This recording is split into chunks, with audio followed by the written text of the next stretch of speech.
लखन मुनि शील तुम्हारा, को नहीं जान विदित संसारा। कहे लखन मुनि शील तुम्हारा, को नहीं जान विदित संसारा। माता पिता ही ऋण भयोनिकी, गुरु ऋण रहा सचु बड़ होगी। লক্ষ্মণজি বলছেন আপনাকে কে না জানে, আপনি পিতৃঋণ শোধের জন্য আপনি আপনার মাকে শিরচ্ছেদ করেছিলেন, মায়ের শিরচ্ছেদ করে আপনি আপনার পিতৃঋণ শোধ করেছিলেন। আর আপনার এখনো আরো একটা ঋণ বাকি আছে, সেই ঋণটি হচ্ছে আপনার গুরু দক্ষিণা। গুরু দক্ষিণা আপনার এখনো দেওয়া হয়নি, কারণ সেই পার্বতী দেবী গুরু দক্ষিণা কি চেয়েছিলেন? পার্বতী দেবী বলেছিলেন শেষ নাগের মাথার মণি দিতে হবে আমাকে এনে। তো সেখান থেকে পরশুরামজি সেই চলে এসেছেন কৈলাস থেকে, আর কোনদিন আজও এখনো পর্যন্ত কৈলাসে তিনি যাননি। কেন? ওই গুরু দক্ষিণা তিনি এখনো জোগাড় করতে পারেননি। ইনি ওই চিরঞ্জীবী, ইনি কিন্তু এখনো আছেন। তো ইনি আজও এখনো কৈলাসে যাননি মায়ের কাছে, কারণ তিনি এখনো গুরু দক্ষিণা জোগাড় করতে পারেননি। শেষ নাগের মাথার মণি তিনি কোথায় পাবেন? তো আজ তো সেই তার সাথেই কথা বলছেন শেষ অবতার লক্ষ্মণজি। তো সেই লক্ষ্মণজির সাথেই তো কথা হচ্ছে আজ। তো এখানে পরশুরামজিকে লক্ষ্মণজি বলছেন আমি জানি আপনার এখনো গুরুদেবের সেই গুরু দক্ষিণা দেওয়া হয়নি। তো যেন हमारी মাথে কাড়া দিন চলে গয়ে বাজ বড় ব্যাড়া বলছেন। তো যেন हमारे ही মাথে কাড়া, আপনি কি আমার মাথা নিয়ে সেই গুরু দক্ষিণা দিতে চান? কারণ তখন তো গুরু দক্ষিণা কি চেয়েছিলেন? তখন চেয়েছিলেন শুধু মাথার মণিটা, আর সে এত দিন হয়ে গেছে। তো সেই গুরু দক্ষিণা এখন তো সুদ ব্যাজ হয়ে অনেক বেশি হয়েছে। তো সেই জন্য কি আপনি আমার মাথাটা সমেত, আমার মাথাটা নিয়ে কি আপনি গুরু দক্ষিণা দিতে চান? আর এই কথা যখন বলেছেন সোনি কটু বচন কুঠারা, বলছেন সোনি কটু বচন কুঠার সাধারা, হায় হায় সব সভা পুকারা। তিনি এবার হাতে পরশু ধরেছেন, আর সমস্ত সভাতে যারা ছিল তারা সবাই হায় হায় করতে শুরু করেছেন। তারা ভাবছেন এখন কিছু একটা অঘটন ঘটে যাবে। পরশুরামজি হাতে পরশু ধরেছেন।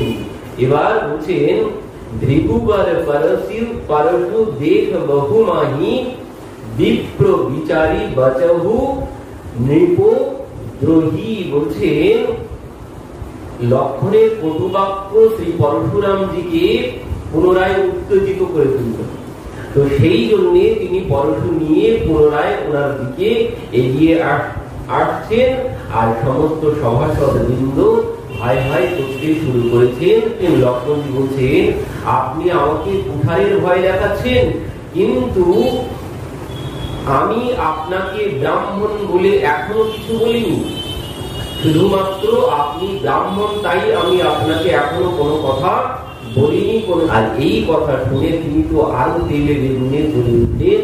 বলছেন লক্ষণ উদর আহুতি সরিষ ভৃগুবর কপু কৃষাণু, বড় তো দেখি জল সম বচন বলে রঘুকুল ভানু। বলছেন লক্ষ্মণজির বাক্য বহুটিতে শ্রী পরশুরামজির ক্রোধগ্নি বৃদ্ধি হয়েছে দেখে রঘুকুল শিরোমণি রামজি তিনি এবার আর বসে থাকতে পারলেন না।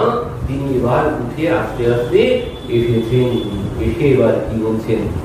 মৃদু স্বরে প্রভু বলছেন নাথ করহু बालक पर छो सुध दूध मुख अराउन को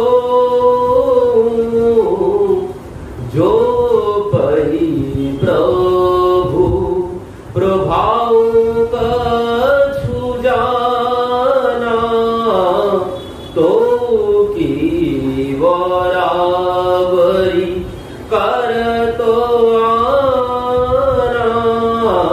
কি বলছেন? হে নাথ, বালকের উপরে কৃপা করুন। আজ প্রভু রামচন্দ্র পরশুরামজির কাছে করজোড়ে দাঁড়িয়েছেন, দাঁড়িয়ে বলছেন, হে নাথ, হে প্রভু, আপনি বালকের উপরে কৃপা করুন, আর এই শিশু এর উপরে আপনি ক্রোধ করবেন না। এই নিতান্তই বালক, এখনো এর মুখে দুধের গন্ধ আছে, আপনি এর কথায় কোনো কিছু মনে করবেন না। আর কি বলছেন? জোলরিকা কछु अजगिरी करहि गुरु पितु मातु मद मन भरहि। কি বলছে? জোলরিকা কछु अगोचर गिरी करहु গুরু পিতু মাতু মদ মন ভরহু। বলছেন, যদি কোনো বালক দুষ্টুমি করে, দুষ্টুমি করে যদি কথা বলে, চপলতার সাথে যদি কোনো কথা বলে, তো কি হয়? তাতে বাবা মা গুরুজন ব্যক্তি তারা কোনো কিছু মনে করে না। ছোট বালক যদি বড় বড় কথা বলে, ছোট ছোট বালক সে যদি বড় বড় কথা বলে, তাতেও তার পিতা মাতা গুরুজনরা কেউ কোনো কিছু মনে করে না। বলছেন, তারা সবাই আরো আনন্দ পায়। ছোট্ট শিশুর কথায় গুরুজন ব্যক্তি পিতা মাতা তারা আনন্দ পায়। আপনি কেন ক্রোধ করছেন এইটুকু ছোট্ট বালকের কথায়? আপনি কৃপা করুন, ওকে ক্ষমা করে দিন, ও কিছু জানে না। বলছেন, রাম বচন শুনি কछु को जुड़ाने कही कछु लखनु बहरी मुस्काने। কি বলছেন? রাম বচন শুনি কछु জুড়ানে। বলছেন, রামের কথা শ্রবণ করে ওনার ক্রোধ একটু ঠান্ডা হচ্ছে, কিন্তু বলছেন কহি কछु লখন বহুরি মুচকানে। এবার কি হয়েছে? এবার ওদিকে লক্ষ্মণজি ওনার দিকে তাকিয়ে আবার পুনরায় হাঁটতে শুরু করেছেন। আর এই হাঁটি দেখে বলছেন, হসত দেখি নখ শির শির ব্যাপী রাম তোর ভ্রাতা বড় পাপী। বলছেন, হাসত দেখি নখ শির শির ব্যাপী রাম তোর ভ্রাতা বড় পাপী। হাসি দেখে, লক্ষ্মণজির হাসি দেখে পরশুরামজি বলছেন, রাম তোর ভাই বড়ই দুষ্ট, বড় পাপী। দেখ, সে এখন ওই হাঁটছে আমার দিকে তাকিয়ে। বলছেন, গৌর শরীর সম মন মাহি কাল কূট মুখ পায় মুখ নাহি সহজ ঢেড় অনহরণ তোহি নিচু মুচ সম দেখান মাহি। কি বলছেন? গৌর শরীর শ্যাম মন মাহি কাল কূট মুখ পয় মুখ নাহি।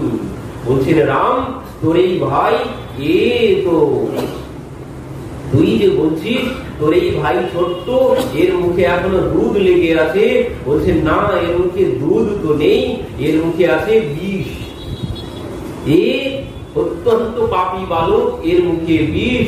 বলছেন, সহজ भेड़ अनहरऊ तो नहीं, नीचू नीचू सम देखानहु মাহি। বলছেন এই অধম আমাকে কাল সম মনে করে না, আমাকে দেখে এ ভয় পাচ্ছে না। আমি যে কাল, আমি যে ওর সম্মুখে কাল স্বরূপ দাঁড়িয়ে আছি, ও আমাকে কাল বলে কিছুই মনে করছে না।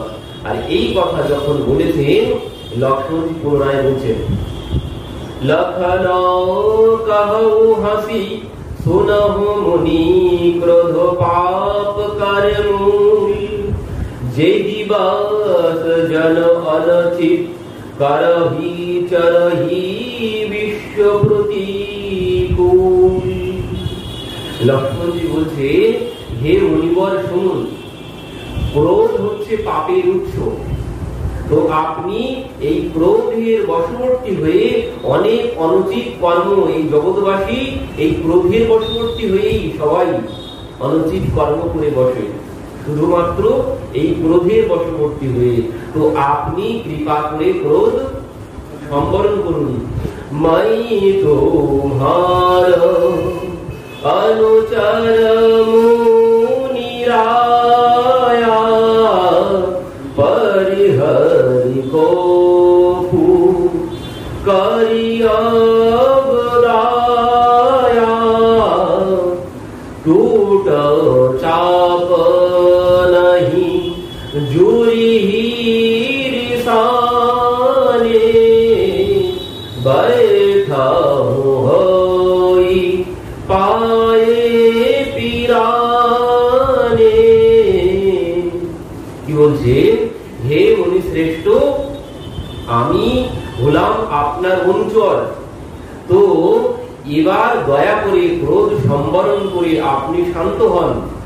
আর আপনার রাগ তো এই হরধনুর জন্যে, তো আপনি এতক্ষণ দাঁড়িয়ে আছেন, তো আপনার চরণটা হয়তো ব্যথা হয়ে গেছে, আপনি কৃপা করে বসুন।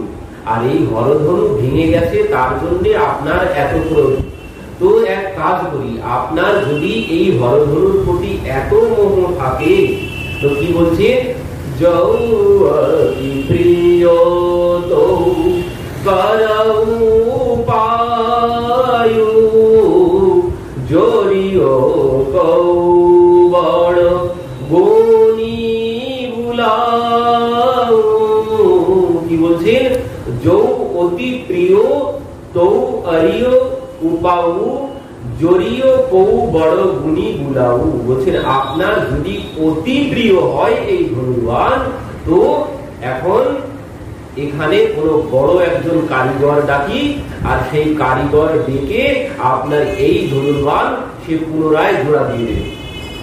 আর জোড়া দিলে আপনি সেই ধনুর্বাণ নিয়ে, এবার গুরুদেবের ধনুর্বাণ আপনি কাঁধে করে ঘুরে বেড়াবেন। যদি এই ধনুর্বাণের প্রতি আপনার অত্যন্ত মোহ থাকে, তো আমি এখন কারিগর ডেকে এই ধনুর্বাণ জোড়া দেওয়ার ব্যবস্থা করছি। আর এই কথা যখন বলেছেন, বলছেন बोलत लखनहि जनकु डेराहि मस्तो करहु अनुचित भल नाहि। বলছেন बोलत लखनहु जनकु डेराहि। লক্ষ্মণজি বলছেন যে আপনার গুরুদেবের ধনুর্বাণের প্রতি যদি আপনার খুব বেশি মোহ থাকে, তো একজন কারিগর ডেকে ঝুলে দিই, আপনি এবার কাঁধে করে নিয়ে ঘুরে বেড়াবেন। আর এই কথা যখন বলেছেন, ওদিকে জনক মহারাজ এই কথা শুনে ভয়ে কাঁপতে শুরু করেছেন। বলছেন এ কার সম্মুখে দাঁড়িয়ে কি কথা বলছে, এর তো ভয় নেই দেখতে পাচ্ছি, ইনি যে কখন কি করবেন তার তো কোনো ঠিক নেই। তো সেই জন্য জনকজি বলছেন যে এই কথা বলা অনুচিত হয়েছে, এই কথা বলা উচিত হয়নি। বলছেন পরবর্তীতে থর থর কাঁপহি পুরনার নারী ছোট কুমার ফোট বড় ভারী। কি বলছে, থর থর কাঁপহি পুরো নর নারী। সমস্ত নরনারী জনকপুরবাসী সেখানে ছিল, আর সমস্ত রাজারা সেখানে ছিল, তো বলছেন সমস্ত জনকপুরবাসী সবাই আজ ধরধর করে কাঁপতে শুরু করেছেন আর বলছেন ছোট কুমার আমরা তো একে ভালোই মনে করেছিলাম, কিন্তু এ ছোট কুমার হলে কি হবে, এ অতি ভয়ঙ্কর দুষ্ট, দেখতে ছোট হলে কি হবে, এ অতি ভয়ঙ্কর দুষ্ট। বলছেন ভৃগুপতি সোনি সোনি নির্ভয়বাণী রিসতন জরৌ কোবল নাহি। পরশুরামজির এই কথা শ্রবণ করে তার সমস্ত শরীর ক্রোধে জ্বলতে শুরু করেছে, আগুনের মতো তিনি যেন জ্বলে উঠেছেন। বলছেন ভৃগুপতি শুনি শুনি নির্ভয়বাণী ঋষিতন জরহু হৌ বল নাহি। বলছেন তিনি ক্রোধে তার যেন শরীর আজ জ্বলতে শুরু করেছে। তো বলছে बोले रामहि देवनी हारा बचो विचारी बंधुला भूतोरा। বলছেন রামচন্দ্রের উপর যেন দয়া করে পরশুরামজি এতক্ষণ পর্যন্ত কোনো কিছু বলেননি, শুধুমাত্র রামজি গিয়ে শান্ত করেছিলেন যে এ বালকের কথায় কোনো কিছু মনে করতে নেই। বলছেন বালক আর পাগল, ছোট্ট বালক আর পাগলের কথায় কোনো কিছু মনে করতে নেই। ছোট্ট বালক যেমন আর পাগলও ঠিক তেমন, এরা যা বলে এদের কোনো কথার কোনো মানে হয় না। যেমন কি হয়েছে, একবার এখন এক স্কুলে একজন শিক্ষক গিয়েছেন ক্লাসের মধ্যে। এখন ক্লাসের মধ্যে গিয়ে শিক্ষক বসেছেন, ছাত্ররা সবাই বসেছেন। এবার শিক্ষক ছাত্রদেরকে বলছে যে আমার সম্মুখে যে টেবিলটা তোমরা দেখতে পাচ্ছ, তো বলো তো এই টেবিলটার কয়টা পা? ছাত্ররা বলছে মাস্টার মহাশয় এর আর কি বলার আছে, 4টি পা। তো বলছে এবার কেউ বলতে পারবে যে আমার বয়স কত? এবার তো সবাই হাসতে শুরু করেছে। তো সেই টেবিলের পায়ের সাথে আপনার বয়সের কি সম্পর্ক আছে? এখন কেউ তো কোনো কিছু বলতে পারছে না। এখন শেষের দিক থেকে একটা ছেলে সে উঠে দাঁড়িয়ে বলছে মাস্টার মহাশয় আপনার বয়স হচ্ছে 40 বছর। এবার যেই বলেছে সে বলছে বাবা তুই শিগগিরই আমার কাছে আয়, আমার কাছে আয়। এখন সে কাছে এসেছে, এখন মাস্টার তাকে কোলে তুলে নিয়েছে যে বাবা তুই বল, তুই বললি কি করে, আমার যে 40 বছর বয়স তুই জানলি কি করে, তুই কি করে বলতে পারলি যে আমার 40 বছর বয়স? মাস্টারের 40 বছরই বয়স তখন। তো ইনি খুব খুশি হয়েছে, বলছে তুই বলতে পারলি কি করে যে আমার বয়স 40, কিভাবে বললি? বলছে ও আপনি শুনবেন না, ও আপনার শুনে থাকবেন যে না তুই বল কি করে বললি আমার যে 40 বছর বয়স তুই কি করে বলতে পারবি? তো বলছে মাস্টার মহাশয় আমার দাদার বয়স 20 বছর। তো তোর দাদার বয়স 20 বছর, তো আমার বয়সের সাথে তার কি সম্পর্ক আছে? তো বলছে আমার দাদার বয়স 20 বছর, সে অর্ধেক পাগল, আর আপনি ফুল পাগল, সেই জন্য আপনার বয়স 40 বছর। তো বলছি এই বালকের কথা আর পাগলের কথা একরকম হয়, এদের কথায় কোনো কিছু বিশ্বাস করতে নেই, কোনো কিছু মনে করতে নেই। ছোট্ট বালক আর পাগল একই রকম। বলছেন কি এই মাস্টার বয়সের সাথে কে কি করে বলবে? কেউ কি বলতে পারে? এই জন্য বলছে আপনি ভুল পাগল, আমার দাদা হাফ পাগল আর আপনি ভুল পাগল। তো এমন রামজির এই কথা শ্রবণ করে পরশুরামজি একটু ঠান্ডা হয়েছিল, কিন্তু লক্ষ্মণজি যখন এই কথা বলেছেন যে আপনার যদি বেশি মোহ থাকে এই ধনুর্বাণের উপরে, তো একজন কারিগর ডেকে এটা জোড়া দিয়ে দিচ্ছি, আপনি কাঁধে করে নিয়ে ঘুরে বেড়াবেন। আর এই কথা যখন বলেছে তার সমস্ত শরীর এবার যেন জ্বলে উঠেছে। তিনি পুনরায় দাঁড়িয়ে উঠেছেন, এবার লক্ষ্মণজির দিকে তিনি এগিয়ে যাচ্ছেন পুনরায়। তখন বলছেন সোনীল চমন বিহাসে বহরি নয়ন। রামজিকে ব্যঙ্গোক্তি করতেই রামচন্দ্র এবার লক্ষ্মণজিকে বললেন যে ভাই তুমি শান্ত হও, এমন কথা আর বলো না। এবার তিনি গুরুদেবের কাছে গিয়ে লক্ষ্মণজি বসেছেন। রামজি ইশারা করাতে তিনি এবার লক্ষ্মণজি গুরুদেবের কাছে, বিশ্বামিত্র ঋষির কাছে গিয়ে বসেছেন। এবার বলছেন, প্রভু বলছেন, অতি বিনত মৃদু শীতল বাণী বলে রাম জরি যুগ পানি। মাঝখানে একটু শান্ত হয়েছিলেন, পুনরায় আবার জ্বলে উঠেছেন। সেই জন্য এবার প্রভু পুনরায় করজোড়ে বলছেন, অতি বিনীত মৃদু শীতল বাণী। এবার খুব শান্ত হয়ে প্রভু বলছেন, বলে রামু জরি যুগ পানি। করজোড়ে পুনরায় বলতে শুরু করেছেন। বলছেন, শোনহো নাথ তুম সহজ সুজানা বালক বচন নাহি কো কানা। বলছেন, আপনি সজ্জন বুদ্ধিমান, আপনি বালকের কথায় গুরুত্ব দেবেন না। আপনি বুদ্ধিমান ব্যক্তি, আপনি এই বালকের কথায় কেন গুরুত্ব দিচ্ছেন? আপনি তার কথা শুনে কি জন্য এত ক্রোধ করছেন? শোনহো নাথ তুমহ সহজ সুজানা। বলছেন, আপনি স্বাভাবিকই বুদ্ধিমান, আপনি কেন এর কথায় কোনো কিছু মনে করছেন? আপনি এর কথায় কোনো কিছু মনে করবেন না। বররু বালকু এক সুবাহু ইন হীন সন্ত বিদশহি কাহু। বলছেন, বোদ্দা আর বালক স্বভাবে একরকম হয়। একটা বালক আর বোদ্দা এই স্বভাবে একরকম হয়। তো বলছেন, বিজ্ঞ সন্তজন তাদের দোষ কোনদিন ধরে না। আপনি এর কথা ছেড়ে দিন, এর কথায় কোনো কিছু মনে করবেন না। আর কি বলছেন, যদি কোনো অপরাধ হয়ে থাকে তার জন্য দায়ী আমি।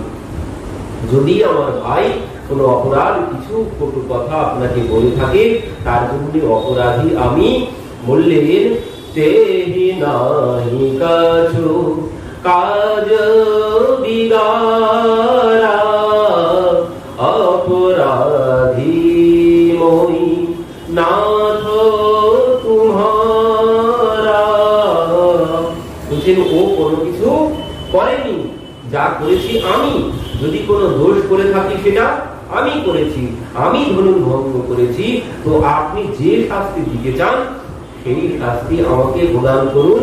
বলছেন, কৃপা কোপবধূ বধব গোসাই মোর পর আরিয় দাস কি নাই। বলছেন, এখন কৃপা, ক্রোধ, বধ, বন্ধন যা করতে ইচ্ছা হয় আপনি আমাকে করুন, আপনার যা ইচ্ছা। বলছেন, কৃপা করার ইচ্ছা হয় করুন, ক্রোধ করার ইচ্ছা হয় করুন, বধ করার ইচ্ছা হয় করুন, বন্ধন করার ইচ্ছা হয় আপনি করুন। দোষী আমি, দোষ আমি করেছি, ও কোনো দোষ করেনি। আকলি বেগি জহি বিধিরিস মনি নায়ক সৌ করৌ পাউ। আপনার ক্রোধ প্রশমনের জন্য আপনি কোন উপায় বলুন, আপনি যা বলবেন আমি তাতেই রাজি আছি, যাতে আপনার ক্রোধ সম্বরণ হয়। কহ মনি রাম যাই ঋষিকেশে অন অজহো অনুজ তব চিতব। বলছেন, কহ মুনি राम जाई कैसे अजहु अनुज तब ची तब अनौ से বলছে কহ রাম বলো যে আমি কি করে শান্ত হই। তোমার ভাইয়ের দিকে তাকিয়ে দেখো, সে এখনো আমার দিকে তাকিয়ে চোখ পাকাচ্ছে, দূরে বসে বসে এখনো গুরুদেবের পাশে বসে বসে মুচকি হাসছে আর চোখ পাকাচ্ছে। এই জন্য পরশুরামজি বলছে রাম আমি যে তোমার কথায় শান্ত হব, কি করে শান্ত হব? তো বলছে এই কে কণ্ঠ কুঠার নদীনা তোমো কাহা কপু করিকিনা। বলছে ওর গলায় যদি কুঠারাঘাত না করি তাহলে আমার এত ক্রোধ করাই বৃথা। ও এখনো পর্যন্ত আমার সঙ্গে এভাবে ব্যবহার করছে, তো আমি যদি ওর গলা না নামিয়ে দিই তো আমার এত ক্রোধ করা সম্পূর্ণ বৃথাই যাবে।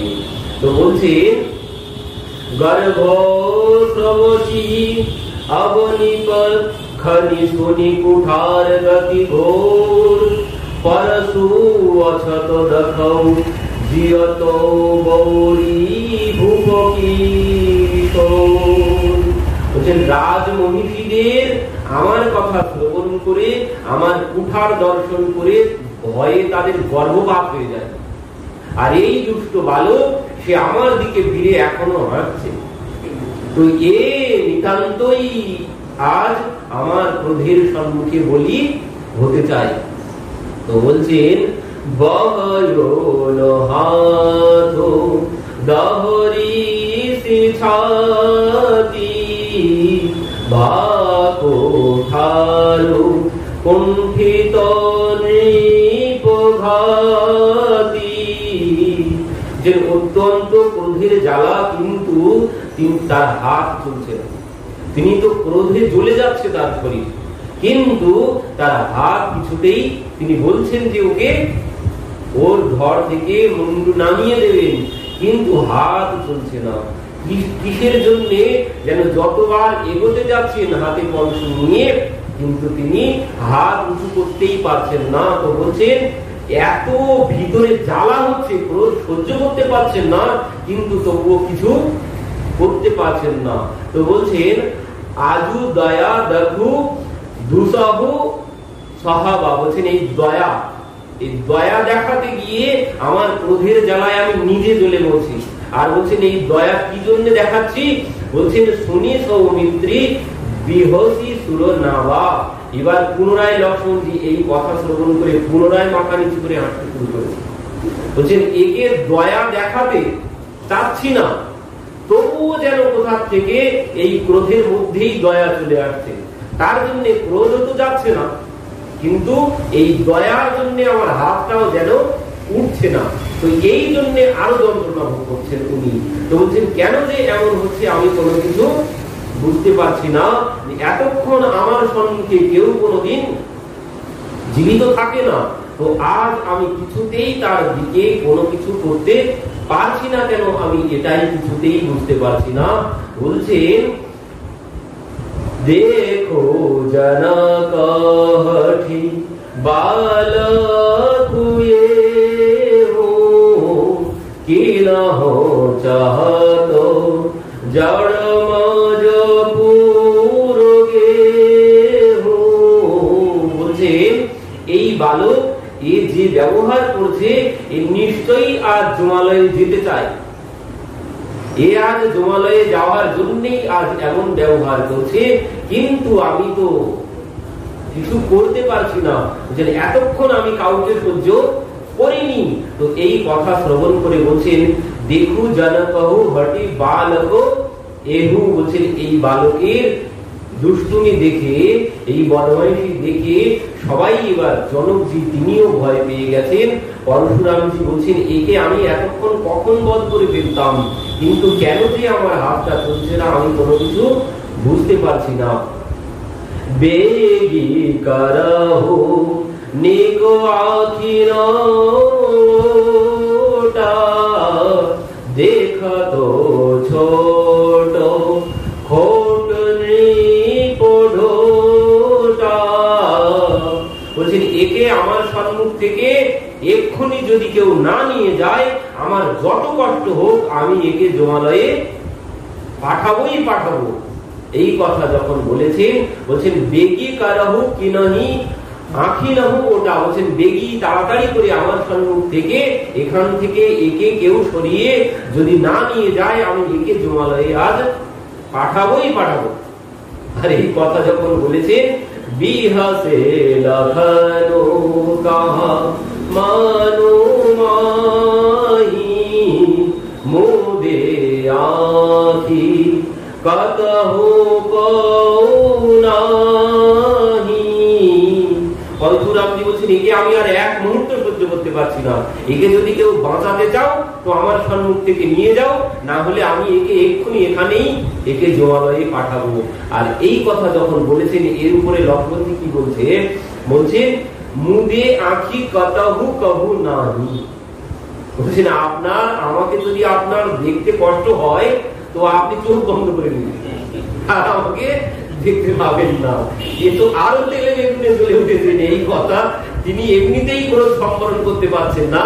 আর এই কথা যখন বলেছেন, বলছেন তখন পরশুরামজি রক্তচক্ষু হয়ে গেছে। রামচন্দ্রকে বলছেন, ওরে সর, এই হরধনু ভঙ্গ করে তুই কি মনে করছিস, তুই কি ভাবছিস, তুই বড় শক্তিশালী হয়ে গেছিস, বড় শক্তিমান হয়ে গেছিস। বলছেন পরশুরাম তব রাম প্রতি বলে উর অতি ক্রধু শম্ভু সরাসনু করি ছট করসি আমারও প্রবধু। বলছেন তুই হরধনু ভঙ্গ করে আমাকে জ্ঞান দিতে এসেছিস, রামজিকে বলছেন। আর তোর ভাই এত কিছু বলছে সব তোর জন্যে।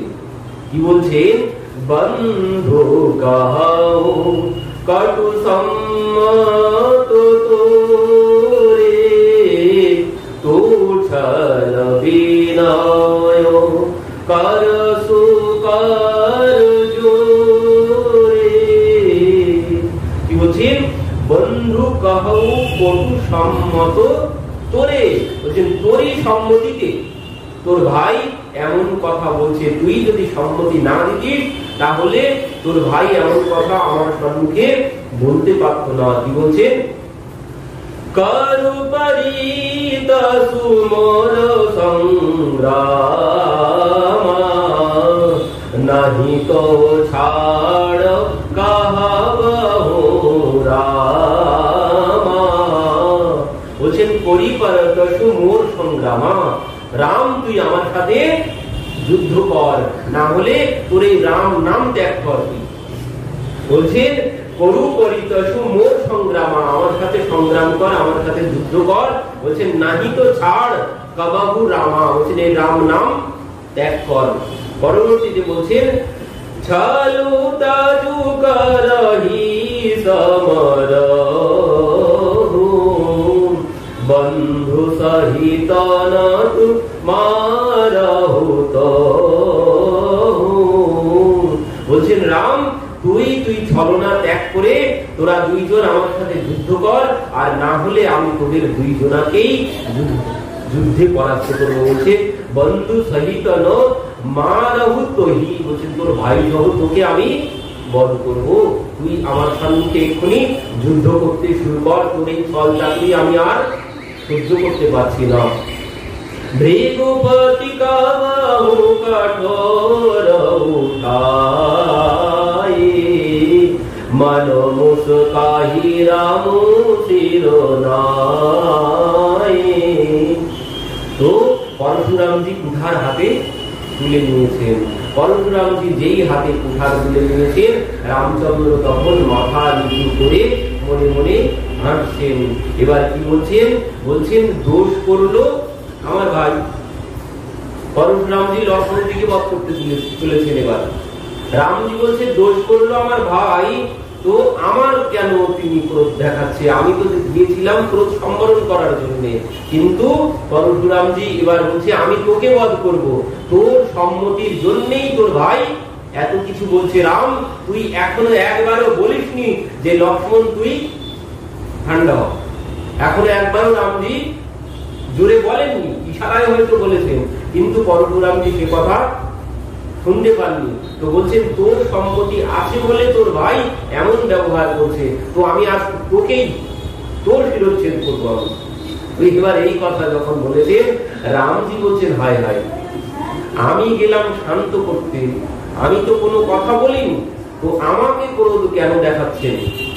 বলছে সহজ সরল হলেও বিপদ, বেশি সহজ সরল হলেও তাতেও বিপদ। স্বয়ং ভগবান বলছে, রামজি বলছেন যদি বেশি সহজ সরল হওয়া হয় তাহলেও বিপদ। যে বক্র, যে কুটিল স্বভাবের, তার কাছে মানুষ সহজে যেতে চায় না, কিন্তু যে সরল তাকে বেশি করে যেতে হয়। তো বলছেন রাহু, যে রাহু ওই বাঁকা চাঁদকেই কোনোদিন বিরাজ করে না, যে বাঁকা তার কাছে কেউ যায় না অত সহজে, কিন্তু যে সহজ সরল পূর্ণচন্দ্র সহজ সরল তাকে রাহু গ্রাস করে, কিন্তু বক্রচন্দ্রকে রাহু কোনোদিন গ্রাস করে না। বলছি এই জন্য আমি সহজ সরল করে পরশুরাম যে এবার আমার দিকে এসেছেন, আমার প্রতি ক্রোধ করেছেন। তো প্রভু বলছেন বেশি সহজ সরল হওয়াটাও কিন্তু খারাপ। তো পরবর্তীতে বলছেন রাম কহরি সোতা যৌনি সা কর কুঠার আগে যাও সীতা। এবার রামচন্দ্র বলছেন, রামজি বলছেন হে মুনি শ্রেষ্ঠ কেন রাগারাগি করছেন? কুঠার তো আপনার হাতেই রয়েছে, কেন আপনি এত ক্রোধ করেছেন? কুঠার আপনার হাতেই রয়েছে, আর আমি আপনার সম্মুখে মাথা নিচু করে দিলাম, আপনার যা ইচ্ছা আপনি তাই করুন। বলছেন জহিরি সুজাইয়ারিও সৌসামি মহি জানিয়া পানয়নুগামি। বলছেন আপনার যাতে ক্রোধ সম্বরণ হয়, আপনি যাতে শান্ত হন, আপনি তাই করুন।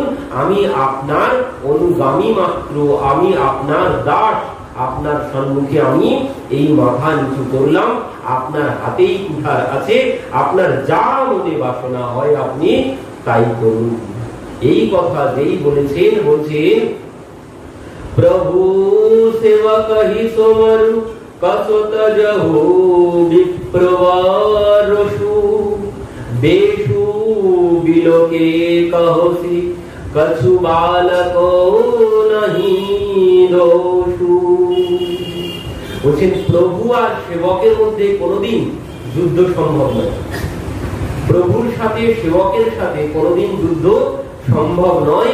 হে ব্রাহ্মণ শ্রেষ্ঠ, ক্রোধ পরিহার করুন। আপনার বেশ বাস দেখে বালক কিছু বলে ফেলেছে, আপনার বেশ দেখে, আপনার হাতে কুঠার দেখে সে বালক আপনাকে চিনতে না পেরে আপনাকে হয়তো কিছু বলে ফেলেছে, কারণ আপনার নামের সাথে সে পরিচিত আছে, আপনার নাম সে খুব ভালোভাবে জানে, কিন্তু আপনি যে বেশে এসেছেন, এই বেশে এই রূপে আপনাকে সে চিনতে পারেনি। এমন হয় না আমরা অনেকের নাম জানি কিন্তু তাকে চিনি না। তো বলছেন আপনার নাম এই বালক খুব ভালো করেই জানে, আমার ভাই আপনার নামের সাথে পরিচয় আছে, কিন্তু আপনার এই যে রূপ, এই রূপের সাথে সে পরিচয় নেই, সেই জন্য সে ভুল করেছে। বলছেন যত এতে হো মনিকে নাই পদরাজরিস শিশুধর গোসাই। কি বলছেন? যত মহ আতে হো মনিকে নাই পদরাজশির শিশুধর তো গোসাই। বলছেন जो तुम हूँ आते हूँ मुनि के নাই। বলছেন আপনি যদি মুনির বেশে আসতেন তাহলে এই বালক পদ রজশীর আপনার চরণে তার মাথা নত করতো, আপনাকে প্রণাম করতো, আপনার সম্মুখে এই কথা বলতো না, আপনাকে সে চিনতে পারেনি। আপনার নামের সাথে পরিচয় আছে কিন্তু আপনার এই রূপের সাথে তার পরিচয় নেই বলে সে কিছু কথা বলে ফেলেছে, আপনি কোনো কিছু মনে করবেন না। আপনি যদি মুনির বেশে আসতেন তো আমার ভাই গিয়ে আপনার চরণে আগে মাথা নিচু করত, কিন্তু আপনি মুনির বেশে আসেননি, যোদ্ধার বেশে এসেছেন, সেই জন্যে তার বংশের মর্যাদা রক্ষার জন্য আপনি যোদ্ধার বেশে এসেছেন। এবার আমরা ক্ষত্রিয়, তো আমার বংশের মর্যাদা রক্ষা করার জন্য সে কিছু কথা বলে ফেলেছে, আপনি তার জন্য ক্ষমা করে দিন, কোনো কিছু মনে করবেন না। বলছেন क्षमा हो कछु अनजानत केरी चाहियो विप्र उरु कृपा धनेरी। বলছেন क्षमा हो कछु अजानत केरी, বলছেন অজানায় না জেনে ভুল হয়ে গেছে, আপনি ক্ষমা করে দিন। পরবর্তীতে বলছেন हमहि तुमहि सरिबरी कसीना था कहो न कहा चरण था। বলছেন আপনি না, আপনি স্বামী, আপনার চরণে আমি মাথা নত করছি, আর আপনি আর আমার সাথে কোনোদিন তুলনা হয়? চরণ আর মাথা, মাথার সাথে চরণের কোনোদিন তুলনা করা যায়? কোনোদিন তুলনা হয় না। তো বলছেন আপনি চরণ তুল্য, আপনি মস্তক তুল্য, আর আমি চরণ তুল্য, তো চরণ আর মাথার সাথে কোনোদিন তুলনা হয় না। আর কি বলছেন রাম মাত্র লঘুনা हमारा परसो सहित बड़ नाम तोहारा।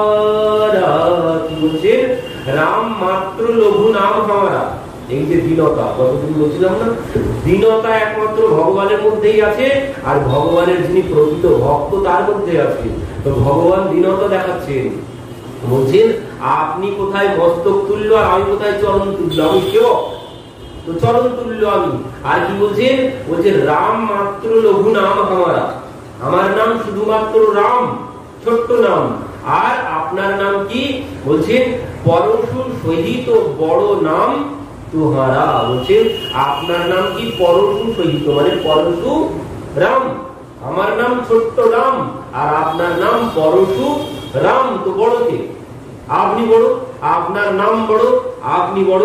আর বলছেন দেব একো গুণধনু হামারে, দেব এক গুণ ধনু হামারে, নব গুণ পরম পুনিত তুমারে। বলছেন হে দেব, আমাদের ধনুক তো কেবল মাত্র এক গুণ, আমাদের মাত্র একটাই গুণ, আমরা ক্ষত্রিয়, আমার ধনুক আছে শুধুমাত্র, আর আমার ওই একটাই গুণ আছে, আমরা ক্ষত্রিয় যুদ্ধ করতে পারি, ধনুর্বাণ আছে যুদ্ধ করতে পারি, আর আমাদের মাত্র একটাই গুণ। আর আপনার গুণ কত? বলছে নব গুণ পরম পুনিত তোমারে, আপনি নবগুণ সম্মিত, বলছে আপনার মধ্যে 9টি গুণ আছে। কি কি? বলছেন সম দম তপ শৌচ ক্ষমা সরলতা জ্ঞান বিজ্ঞান আর আস্তিকতা, এই 9টি গুণ আপনার মধ্যে আছে। তো আপনার মধ্যে আর আমার মধ্যে কোনদিন তুলনা হয় না।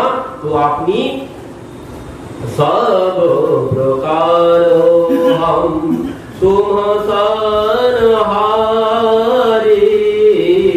क्षमा हो विप्र अपराध हमारे।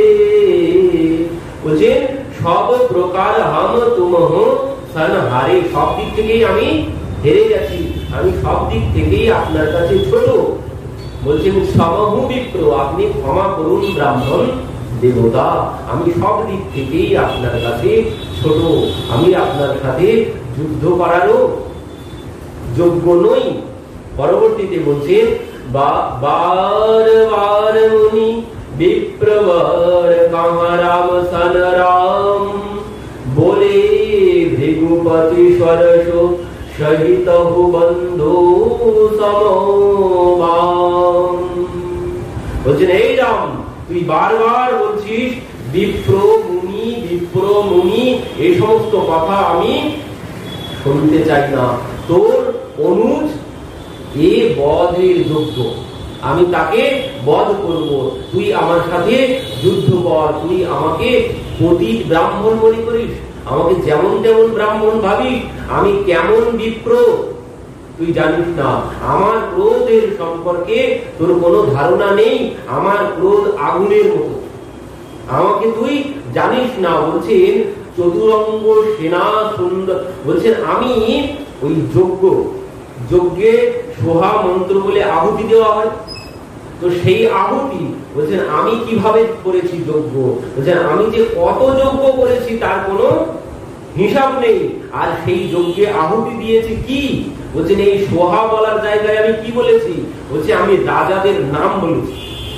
বলছেন সবাই যজ্ঞ করে সোহা বলে যজ্ঞে আহুতি দেয়, আর আমি কি করেছি, আমি সেই যজ্ঞ কুণ্ডে রাজাদের নাম বলে তাদের মুন্ড আহুতি দিয়েছি। আমাকে তুই যেমন যেমন ব্রাহ্মণ মনে করিস, আমার ক্রোধ সম্পর্কে তোর কোনো ধারণা নেই, তোর ভাইকে আমি বধ করব। এবার বলছেন মোর প্রভাব বিদিত নাহি তোরে বলসীন নারী বিপ্রকে ভোরে।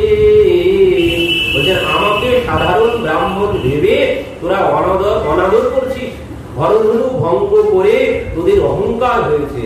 ভঞ্জ চাবু দাবু বাড়ু প্যারে অহমিতি মানহু জিতি জগ ঠাড়ে। যে তোরা আমাকে সাধারণ ব্রাহ্মণ মনে করছিস, তোরা হরধনু ভঙ্গ করেছিস বলে তোরা মনে করছিস তোরা খুব বড় বীর হয়ে গেছিস, আমাকে তোরা অবজ্ঞা করছিস। রামজি বলছেন হে মুনিবর, বিচার করে কথা বলুন, আপনি সামান্য দোষে অনেক বড় বড় কথা বলছেন।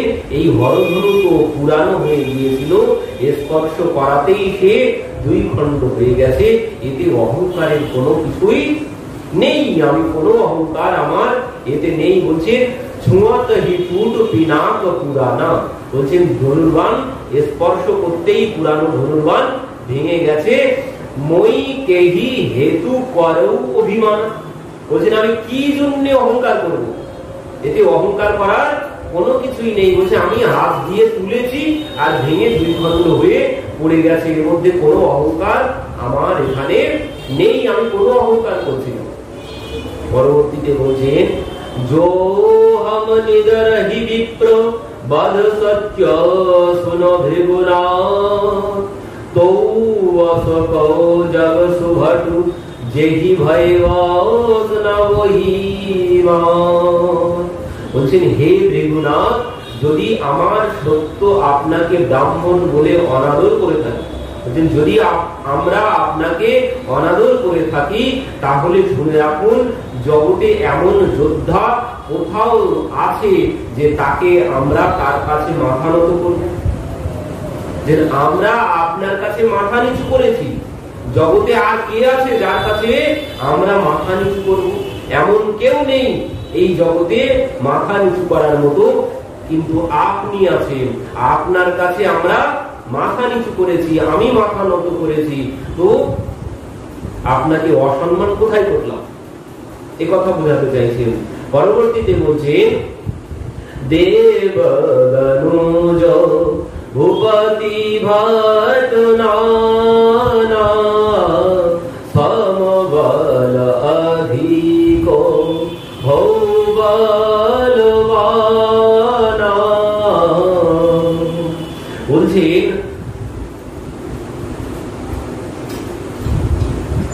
দেব দনুজ ভূপতি ভট নানা সমবল যে দেব, অসুর, নৃপতি আর অনেক সংখ্যক যোদ্ধার মধ্যে পরাক্রমে আমাদের সমতুল্য অথবা অধিক বলবান এমন কেউ যদি আমাকে সম্মুখ সমরে আহ্বান করে, আমি তার সঙ্গে সানন্দে যুদ্ধ করি।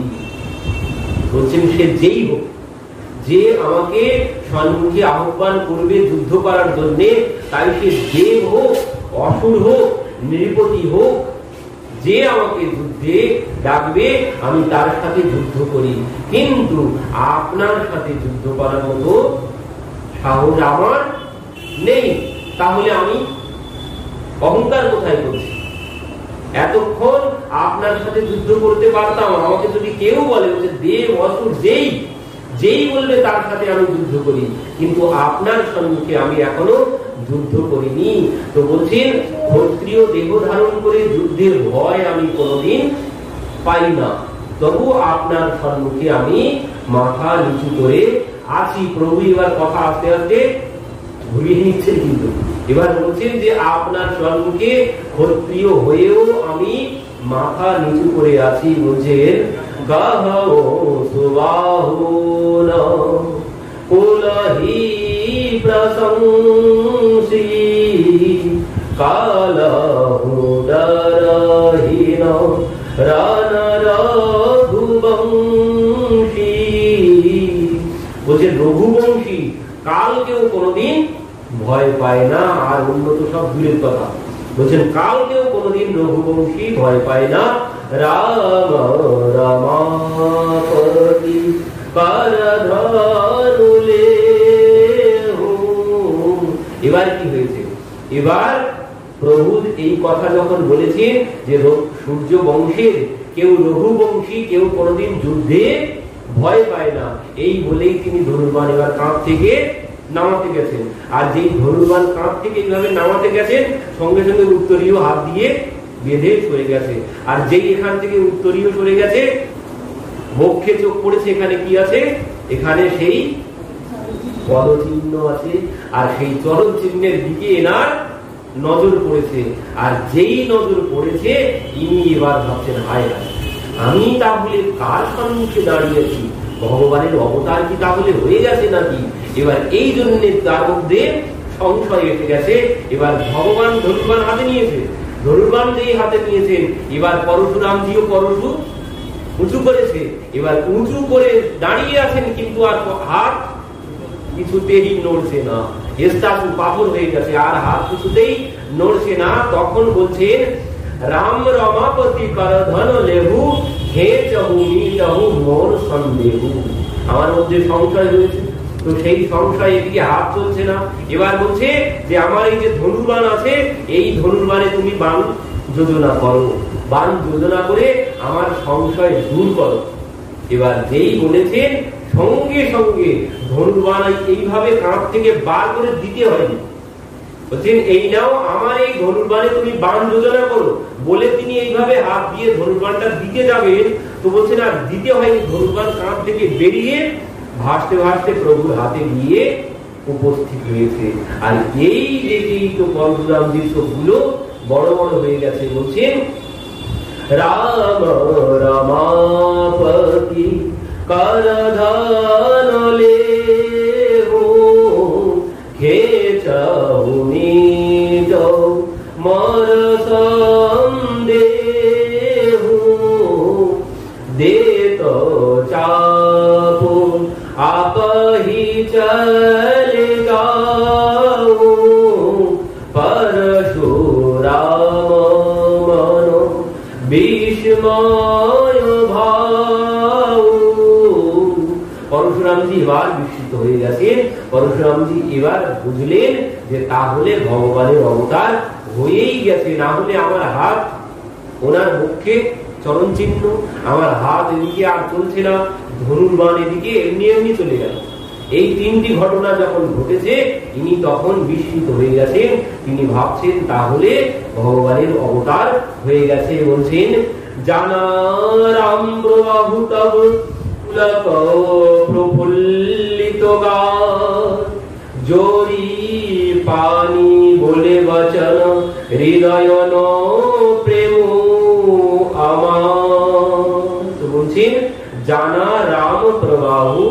তব পুলক প্রফুল্লিত গাত, তার শরীর পুলকিত হলো, তিনি আনন্দিত হলেন, তার শরীর আজ পুলকিত হতে শুরু করেছে। বলছেন জরি পানি বলে বাঁচানো হৃদয় ন প্রেম আগা, তিনি আজ করজোড়ে প্রভুকে প্রণাম জানালেন। এবার প্রণাম জানিয়ে এবার বলছেন জয় রঘুবংশ বনজ বন ভানু গহন দনুজ কুল দহন কৃষানু, জয় রঘুবংশ বনজ বন ভানু গহন দনুজ কুল দহন কৃষানু, জয় সুর বিপ্র ধেনু হিতকারী, জয় মদমোহ কোহ ব্রহ্মহারি, বিনয়শীল করুণা গুণ সাগর, জয়তি বচন রচনায়তি নাগর, সেবক সুখদ সুভগ সগঙ্গা, জয় শরীর ছবি কোটি অনঙ্গা, করো কামুখ এক প্রশংসা, জয় মহেশ মন মানস হংসা, অনুচিত বহুত কহৌ অজ্ঞতা, ক্ষমহু ক্ষমামন্দো ভ্রাতা। কি বলছে? জয় রঘুবংশ বনজ বন ভানু গহন দনুজ কুল দহন তৃষানু, জয় সুর বিপ্র ধেনু হিতকারী, জয় মদ মোহ কোহ ভ্রম হারি। বলছে হে রঘুকুল রূপ কমল ভানু, হে রাক্ষস কুল রূপ গহন অরণ্য ভস্মকারী অগ্নি, আপনার জয় হোক। হে দেব গো ব্রাহ্মণ হিতকারী, আপনার জয় হোক। হে মদ মোহ ক্রোধ ভ্রমহারী, আপনার জয় হোক। হে বিনয় সদাচার কৃপা গুণ সাগর, এই যে সেই কথাই বললেন, হে বিনয় সদাচার কৃপা গুণ সাগর, ভগবানই হচ্ছেন একমাত্র দীনতার সাগর। সে কথা পরশুরামজি স্বীকার করলেন। পরবর্তীতে বলছেন হে বিনয়ের সাগর, দয়ার সাগর, সদাচারের সাগর, কৃপার সাগর আপনি। তো বলছেন হে সুচতুর বাক্পতি, হে সুচতুর বাক্পতি, আপনার জয় হোক। হে সেবক সুখদায়ক, হে কোটি মদন সৌন্দর্য বিগ্রহ, সর্বাঙ্গ সুন্দর, আপনার জয় হোক। আপনি এক মুখ দিয়ে কি আর, আমার এক মুখ দিয়ে আমি কি আর প্রশংসা করতে পারি। হে শঙ্কর মন মান সহংস, আপনার জয় হোক। আমি না জেনে বহু কটু কথা বলে ফেলেছি, হে ক্ষমা দেব তনয় ভ্রাতা যুগল। এবার কি বলছেন? এতক্ষণ প্রভু রামজিকে বলেছেন, এবার বলছেন হে ক্ষমা দেব তনয় ভ্রাতৃ যুগল, হে দুই ভাই, আপনারা দুইজন আমাকে ক্ষমা করে দিন, আপনাদের দুইজনের কাছে আমার অপরাধ হয়েছে। তো বলছেন হে রঘুকুল ধ্বজ রামচন্দ্র, আপনার জয় হোক, আপনার জয় হোক। এমন স্তুতি করতে করতে তিনি সেখান থেকে চলে গেলেন। তো এবার যেই সেখান থেকে চলে গেছেন, সঙ্গে সঙ্গে দেবনহ দিনহি দুন্দভি প্রভু পর বরসহি ফুল, হরসে পুরনর নারী সব মেকি মোহময় শুল। বলছেন দেবতারা এবার পুষ্প বৃষ্টি করতে শুরু করেছেন। সেখানে যত ওই জনকপুরবাসী ছিল তারা সবাই আনন্দ করতে শুরু করেছেন। আর সব থেকে বেশি আনন্দ কে করছেন? বলছেন সুখ বিদেহ কর বরণী না যায়, জন্ম দরিদ্র মানহুনি ধীপায়। কি বলছেন? সুখ বিদেহ কর বরণী না যায়। বলছেন আনন্দ সব থেকে বেশি কি করছে? বলছেন জনক মহারাজ। জনক মহারাজ এত আনন্দ পেয়েছেন। বলছেন কেমন আনন্দ পেয়েছেন? বলছেন যেমন জন্ম দরিদ্র, যে জন্ম থেকে দরিদ্র, সে যদি প্রচুর ধন সম্পদ হঠাৎ যদি পেয়ে যায় কোনোভাবে, তো তার যেমন আনন্দ হবে ঠিক তেমন ভাবে তেমন আনন্দ পেয়েছেন এবার জনকজি। তিনি এবার গিয়ে কি করেছেন? তিনি গুরুদেবকে বলছেন জনক কিনেহ কৌশকহি প্রণাম, প্রভু প্রসাদু ধনু ভঞ্জহু রাম। এতক্ষণ কিন্তু কথা হয়নি। এবার বলছেন গুরুদেবকে প্রণাম করেছেন। গুরুদেব বিশ্বামিত্রের কাছে গিয়ে প্রণাম করলেন। প্রণাম করে বলছেন হে গুরুদেব, আপনারই কৃপাতে রাম ধনুর ভঙ্গ করেছে। তো বলুন গুরুদেব এবার করব কি? এবার আমার কর্তব্য কি? তো গুরুদেব বলছেন দেখুন মহারাজ, আপনি সংকল্প করেছিলেন। সংকল্প কি? যে এই ধনুর ভঙ্গ করবে তার হাতে আপনি আপনার কন্যাকে তুলে দেবেন। তো এদিক থেকে বিচার করলে বিবাহ তো হয়েই গেছে এক প্রকারের। ধনুর্বাণ যখন রাম ভঙ্গ করেছে তো বিবাহ এক প্রকারের হয়েই গেছে। তো তবুও আপনি যদি এবার লোকাচার মেনে অনুষ্ঠান করতে চান, তাহলে আপনি এক্ষুনি মহারাজ দশরথকে সংবাদ পাঠান। তো এই কথা বলেই তিনি বললেন গুরুদেব আপনি অতি উত্তম কথা বলেছেন। তো এবার সঙ্গে সঙ্গে জনক মহারাজ কি করলেন? দূত অবধপুর পাঠাবো যাই, আনহো নৃপ দশরথ হি বোলাই। বলছেন দূত অবধপুর পাঠাবহু যাই। তিনি এবার সেই অযোধ্যাতে দূত পাঠিয়ে দিলেন মহারাজ দশরথকে নিয়ে আসার জন্য। মোদিত রাউর কাহি বলহি কৃপালা, পাঠাও দূত বলি তেহি কালা। বুঝলেন সে সময় সঙ্গে সঙ্গে তখনই ওখানেই দাঁড়িয়ে সঙ্গে সঙ্গে দূতকে ডাকলেন। দূতকে ডেকে দূতের হাতে চিঠি লিখে দূতকে পাঠিয়ে দিলে মহারাজ দশরথকে নিয়ে আসার জন্য। এখানকার সমস্ত কথা এখানে যা যা হয়েছে সব লিখেছেন কিন্তু।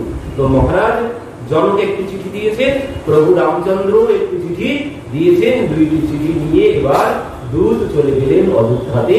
তো এবার অযোধ্যাতে যাওয়ার পরে কি হয়েছে আমরা আগামীতে শ্রবণ করব।